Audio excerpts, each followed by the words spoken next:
Hi friends, எல்லோரும் எப்படி இருக்கீங்க? நல்லா இருக்கீங்களா? ஸோ உங்ககிட்ட வந்து ஒரு முக்கியமான ஒரு பதிவை வந்து பகிர்ந்துக்கணும் அப்படின்றதுக்காக தாங்க இந்த வீடியோவே போட்டிருக்கேன். என்ன அப்படின்னு பார்த்தீங்க அப்படின்னா, நேற்று வந்து நான் லைவ் என்னோடய சேனலில் வர முடியல. அதுக்கு காரணம் பார்த்திங்கன்னா, நான் நேற்று எதிர்பார்க்காத ஒரு நாளாக எனக்கு நடந்துச்சுன்னு தான் சொல்லணும்.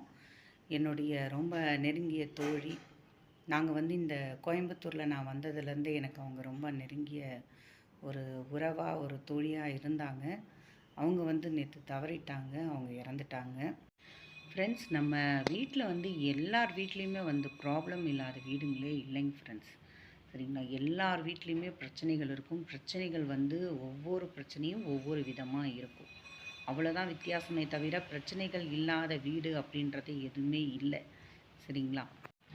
என்கிட்ட பார்த்தீங்க அப்படின்னா கேட்குறாங்க ஃப்ரெண்ட்ஸ், அதாவது என்ன, நாங்கள் வந்து எதையுமே சொல்லக்கூடாதாங்க, ரொம்ப மனசுக்குள்ளேயே எல்லாத்தையும் வச்சு வச்சு புழுங்கிறதுனால தானே இந்த பிரச்சனையே வருது. நம்ம வந்து இதை வெளிப்படையாக வந்து நம்ம யார்கிட்டயாவது பேசக்கூடாதா? நம்மளுடைய கவலைகள்லாம் வந்து இன்னொருத்தவங்ககிட்ட சொன்னால் ஒருவேளை அதனால் நம்மளுடைய மனசு மாறி அந்த தற்கொலை எண்ணத்துலேருந்து நம்ம விடுபடுறதுக்கு வாய்ப்பு இருக்குல்ல அப்படின்ற மாதிரி கேட்குறாங்க ஃப்ரெண்ட்ஸ். ஆனால் என்னை பொறுத்த வரைக்கும் நான் என்ன சொல்கிறேன்னு தெரியுங்களா? இந்த உலகத்தில் எல்லாருமே வந்து ரொம்ப நல்லவர்களும் இல்லை, எல்லாருமே ரொம்ப கெட்டவர்களும் இல்லை ஃப்ரெண்ட்ஸ். சரிங்களா? இப்போது நம்ம நான் வந்து இது என்னுடைய லைஃபோட அனுபவத்தில் நான் பட்டிருக்கேன். அது இப்போ எனக்குள்ளே இருக்கிற பர்சனல்ஸ், நான் சில விஷயங்கள் வந்து நான் வந்து என்னோடய சிநேகிதிக்கிட்ட நான் சொல்கிறேன் அப்படின்னு வச்சுக்கோங்களேன். அவங்களுடைய தவறுகள், அவங்களுடைய வாழ்க்கையில் அவங்க ஏதாவது தவறு பண்ணும்போது, அந்த தவறுக்கு எல்லாத்துக்கும் காரணம் நம்ம தான், இவங்க தான் அப்படின்ற மாதிரி அந்த இடத்துல அந்த தோழமையை மறந்து அவங்க வந்து நம்ம அந்த இடத்துல வந்து நம்மளை போட்டு கொடுத்துருவாங்க. சரிங்களா? ஸோ அவங்க தான் தப்பு பண்ணியிருப்பாங்க, அவங்க தான் எல்லாமே செஞ்சுருப்பாங்க. ஆனால் அந்த இடத்துல வந்து இல்லை, நான் எதுவும் செய்யலை, அவங்க தான் அதை பண்ணாங்க, ஸோ பானு தான் இதெல்லாம் செஞ்சாங்க அப்படின்ற மாதிரி அப்படியே சொல்லிருவாங்க ஃப்ரெண்ட்ஸ். இது வந்து நான் அனுபவிச்சிருக்கேன். சரிங்களா? அதுலேருந்தே வந்து நான் வந்து அது ஒரு முடிவாகவே எடுத்துக்கிட்டேங்க ஃப்ரெண்ட்ஸ். நீங்கள் தேர்ந்தெடுக்கலாம் உங்களுடைய பிரச்சனைகளை சொல்கிறதுக்கு ஆட்களை தேர்ந்தெடுக்கிறதுன்றத அதில் முதல்ல கவனம் செலுத்துங்க. பிரச்சனையே சொல்லக்கூடாதாங்க, எங்களுக்குள்ளேயே முதல்ல நான் இது பண்ணிக்கணுமா அப்படின்னு கேட்காதீங்க. கணவன் மனைவி பிரச்சனையாக இருந்தால் முதல்ல கணவனும் மனைவியும் மனசு விட்டு முதல்ல பேசுங்க.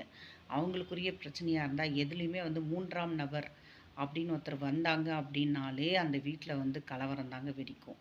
3ஆம் நபரை வந்து என்றைக்குமே நம்ம தனிப்பட்ட விஷயத்தில் வந்து நம்ம வந்து அதை நுழைக்கவே விடக்கூடாதுங்க. எதுவாக இருந்தாலும் அவங்க 2 பேருக்குள்ளே மட்டும்தான் பேசி தீர்த்துக்கணும். ஸோ உங்களுக்கு வந்து ரொம்ப நம்பிக்கையாக இவங்க வந்து யார்கிட்டேயுமே இதை சொல்ல மாட்டாங்க, இவங்கள பற்றி எனக்கு ரொம்ப நல்லா தெரியும் அப்படின்னு உங்களுக்கு எதாவது தோணுச்சுன்னா மட்டும் செய்யுங்க ஃப்ரெண்ட்ஸ், பேசுங்க. ஆனால் கூடியமான வரை என்னுடைய இது என்ன அப்படின்னா, எந்த பிரச்சனைகளாக இருந்தாலும் முதல்ல நீங்கள் உங்களுக்குள்ளே பேசி உங்களுக்குள்ள அந்த பிரச்சனையை வந்து எதுவுமே தீர்க்க முடியாத பிரச்சனை இந்த உலகத்தில் எதுவுமே இல்லைங்க ஃப்ரெண்ட்ஸ். ஸோ முதல்ல வந்து நீங்கள் வந்து ஒரு தன்னம்பிக்கையாக இருங்க, நீங்கள் ஒரு கான்ஃபிடெண்ட்டாக இருங்க. இது ஒரு பெரிய விஷயமே இல்லை, நம்ம இதுலேருந்து வெளியே வரணும் அப்படின்னு சொல்லி முயற்சி செய்யுங்க ஃப்ரெண்ட்ஸ். தேவையில்லாமல் வந்து இந்த தற்கொலை மட்டும்தான் வந்து எல்லாத்துக்கும் ஒரு தீர்வு ஆகாது. இப்போது இன்னொருத்தர்கிட்ட சொல்லாமான்னு கேட்குறீங்களா ஃப்ரெண்ட்ஸ்? இப்போ அவங்க நல்லவங்களா இருக்கும் பட்சத்தில், சரிங்கப்பா அப்படிலாம் எதுவும் கிடையாது, நீங்கள் அந்த மாதிரிலாம் நீங்கள் எதுவும் நினைக்கக்கூடாது, எல்லாம் சரியாயிடும், நமக்கு ஆறுதல் சொல்லுவாங்க. இப்போ அதே வந்து சில பேர் இருக்காங்க ஃப்ரெண்ட்ஸ், இவங்க எப்படி போனால் நமக்கு என்ன? அதாவது வெளியில் மட்டும்தான் வார்த்தை ஜாலம்னு சொல்லுவாங்க இல்லைங்களா? வெளியில் மட்டும்தான் நம்மக்கிட்ட நல்லபடியாக பேசுறது. அவங்க என்ன சொல்லுவாங்க, ஆமாப்பா என்னப்பா செய்யறது, இந்த மாதிரி இருக்குப்பா அப்படின்ற மாதிரியே தான் ஃப்ரெண்ட்ஸ் நம்மக்கிட்ட பேசுவாங்க. அப்படி இருக்கும்பொழுது இன்னும் கூட மன அழுத்தம் அதிகமாகுமே தவிர, அந்த மன அழுத்தத்துக்கு ஒரு விடுதலை கிடைக்காது. சரிங்களா? அதனால் முதல்ல எனக்கு தெரிஞ்ச வரைக்கும் நம்ம வந்து பெண்களாக இருந்தாலும் சரி, ஆண்களாக இருந்தாலும் சரி, எந்த ஒரு பிரச்சனையுமே வந்து ரொம்ப அதிகமான டிப்ரெஷன் ஆகும்போது உங்களுக்கு முதல்ல அந்த இடத்த விட்டு நீங்கள் இன்னொரு இடம் கொஞ்சம் வெளியில் வந்துட்டு ஒரு இயற்கையான சூழல்லையோ ஏதோ ஒரு இடங்களில் ஒரு 5 நிமிஷம் வெளியில் போயிட்டு வந்தீங்கன்னா, அந்த ஒரு நொடியில் எடுக்கிற தவறான முடிவு தான் தற்கொலை அப்படின்றதே ஃப்ரெண்ட்ஸ். அந்த ஒரு நொடி நீங்கள் அந்த நிமிஷம் நீங்கள் ஒரு வெளியில் எங்கேயாவது போயிட்டு வந்துட்டு ஏதோ ஒரு இசையோ ஏதோ ஒரு கேட்குற மாதிரி உங்கள் மனதை வந்து நீங்கள் மாற்றிக்கிட்டீங்கன்னு வச்சுக்கோங்களேன், இந்த பிரச்சனைக்கு வந்து வரவே வராது. ஸோ வந்து இது நேற்று நடந்தது வந்து எனக்கு ரொம்ப ரொம்ப ஒரு கவலையான ஒரு விஷயமா இருந்துச்சு. ஸோ என்னை பொறுத்த வரைக்கும் பிரச்சனைகளை முதல்ல அது சம்மந்தப்பட்டவங்களோட பேசுறதுக்கு முயற்சி பண்ணுங்க. அப்படி இல்ல அப்படின்னா, உங்களுக்கு நம்பிக்கைக்குரியவர்கள் அப்படி யாராவது இருந்தாங்கன்னா, அவங்க மூலம் அத ஏதாவது செய்ய முடியுமான்னு பாருங்க. அதையும் விட்டுட்டு அப்படின்னா, ரொம்ப உங்களுக்கு டிப்ரஷனா இருந்ததுன்னா, அந்த இடத்தை விட்டு நகருங்கள். சரிங்களா? ஸோ இது எல்லாமே செஞ்சு பாருங்க. நிச்சயமா வந்து முதல்ல தன்னம்பிக்கையோட இருங்க. கான்ஃபிடென்ட்டா இருங்க. ஜெயிக்க முடியாத பிரச்சனையும் கிடையாது. எதுவுமே தோல்வியும் கிடையாது. நம்ம முயற்சி செய்ய செய்யத்தான் நமக்கு வெற்றி கிடைக்கும் ஃப்ரெண்ட்ஸ். ஸோ இது எல்லாத்தையுமே மனசுல வச்சுக்கோங்க. ஸோ உங்க வாழ்க்கையில சாதிச்சு காட்டுங்க.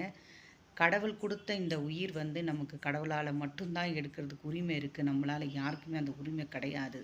அப்படின்றது தான் என்னோட கருத்து ஃப்ரெண்ட்ஸ். ஸோ இன்னொரு பதிவில சந்திக்கலாம். நன்றி, வணக்கம்.